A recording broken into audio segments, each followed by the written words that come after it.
Close your eyes. Close your eyes and open your mouth. No look. No peek. No look. If you look, you don't get it. Promise? Okay. Open mouth.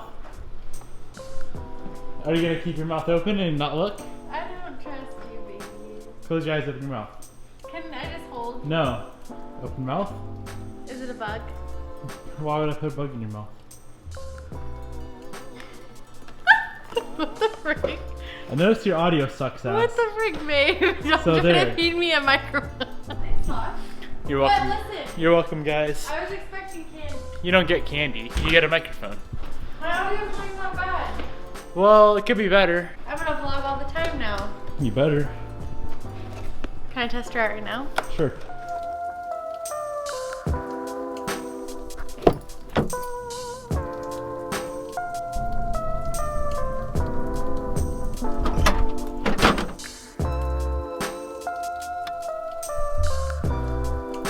Good morning, guys. Welcome back to the channel. Today it's just us working on the Evo. On the STi, Bobby is at work, so she won't be joining us at all today. At least I don't think. Maybe she'll swing by later, but today's honestly a pretty chill day with the STi project. We have to, let's see, a few main things. We have to drop off the heads at the cylinder head shop. Those are going to be completely gone through.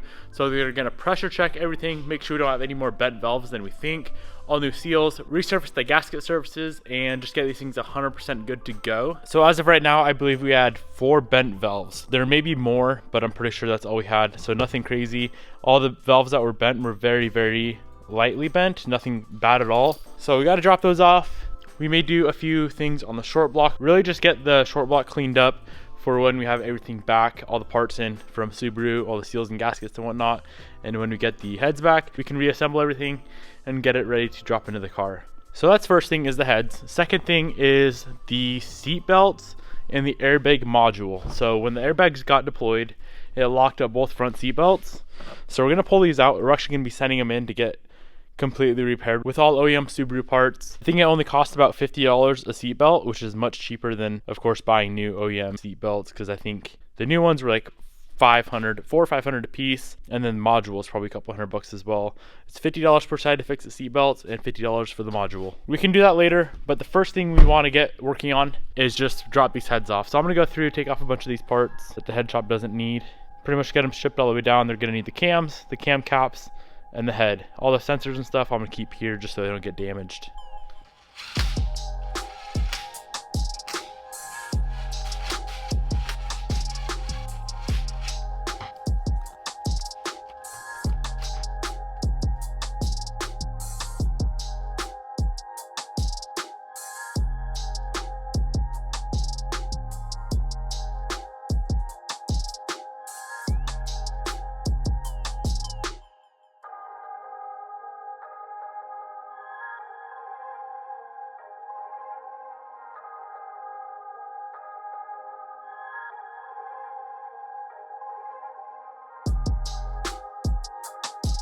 We got the heads all loaded up in the truck. Let's head out, go drop these off, come back and deal with some airbag stuff and the short block. All right, we got the heads dropped off. He said it's gonna be about a week there until the heads are done. A little bit longer than we were hoping for, but it is what it is. I know he does really good work, so it's worth the wait. Right now, we're gonna tear into the short block, or not really tear into it, just kind of go through it, clean everything up. We're gonna do the air pump delete, so all the air pump lines have to come off, and then just kind of go through, clean it up, take off the broken motor mounts, get it ready for when all the OEM parts come in and heads come back from the machine shop.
We got the block all cleaned up, 100% good to go. It looks absolutely amazing. Pretty much looks brand new because this car is pretty freaking low miles. We ended up going and taking a break, and we sold one of the street bikes. I've been trying to sell the R1 for a little bit now, and being that it was winter, I kind of pulled it down.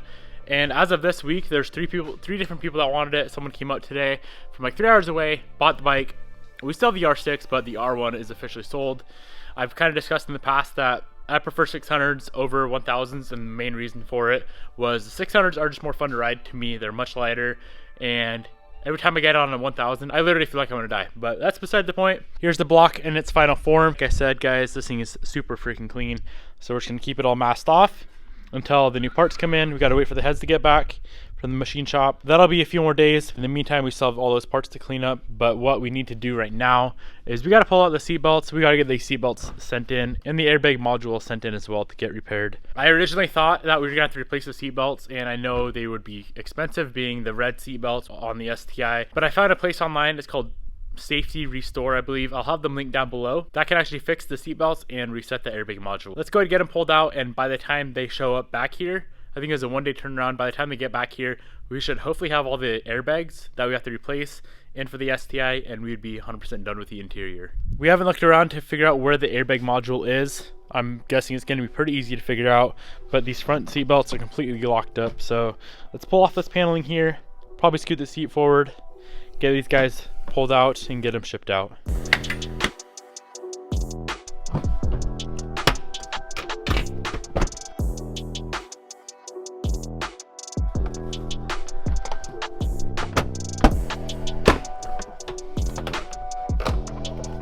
Alright guys, it looks like we have a 14mm bolt down there, and we'll probably have to pull this off as well.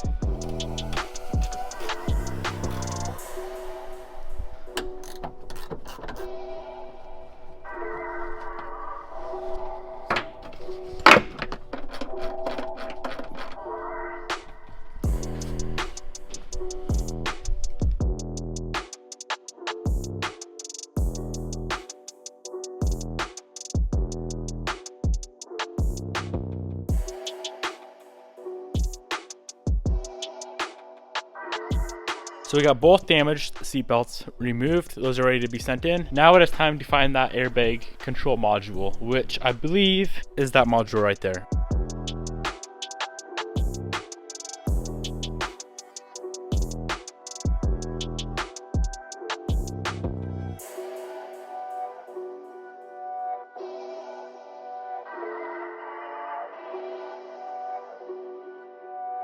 Alright guys, this is it. This is the module we had to get off. The radio on this car was a little bit confusing to remove. I figured it'd be identical to Cameron's WRX that he had. I think his car's a 16 and there was no bolts whatsoever, so I figured there'd be no bolts on here. And there's 4 bolts, so I kind of hope I didn't destroy the radio when I was trying to tug it out without unbolting it. So we're gonna go ahead, send out these 2 seat belts, send out the airbag module, and by the time they come back, I hope all the new airbags that we ordered up should be in for this car, so we can just bang out the whole interior in one day, get it all ready to go. Before I end up this video, I want to kind of touch base, clear the air on one thing I've been seeing a ton of comments on, and that is regarding the frame damage on the STi. Well, I do know this is my first like collision wrecked car rebuild that we've ever done. I'm not completely in the dark when it comes to like the frame repair. I have been talking to the shop that is going to be doing the frame repair on this car, and they had told me exactly where to cut the core support, where to cut the frame. They've already looked at the car. They know exactly what damage the car has, what bends they're gonna have to make in the frame, what they're gonna have to replace. So while I do appreciate all you guys' concern and comments regarding the frame damage, I'm not gonna be taking care of this myself. We already have a shop picked out that is gonna be taking care of the damage for us. They know exactly what's going on, and the cuts we made on the frame are exactly what they wanted us to cut off. So yeah, I just want to touch base on that, clear the air about the frame cuts we made. I know some people were wanting me to try to bend it out myself with my truck, which wasn't really necessary because a lot of this stuff is gonna have to be replaced anyway. Honestly guys, from here it's a pretty big waiting game, waiting for the front clip to show up, waiting for the head parts to show up, waiting for airbags to show up. That's like the 3 main things. I can't really do anything with the car until we get the frame fixed. So as soon as that shows up on Tuesday, this thing is going straight to the frame shop. That is kind of why we've been taking our time a little bit slower on this build versus like the Evo 8 or the Evo 9, Evo 10, all the other builds we've done in the past. We're kind of like banging them out. With this car, it's not really possible because we have other shops helping us, and we have parts coming in from Canada and all over the world for this thing. So that is why we are taking a little bit longer on the STi. And plus we're enjoying the car a lot more working on it together. When Bobby's here, we do mess around a lot more versus just like get to work right away. We definitely take our time and it's a lot more fun that way, I think. That is going to be it for today's episode, guys. Really hope you enjoyed it. Thank you so much for watching. I'll see you in the next episode.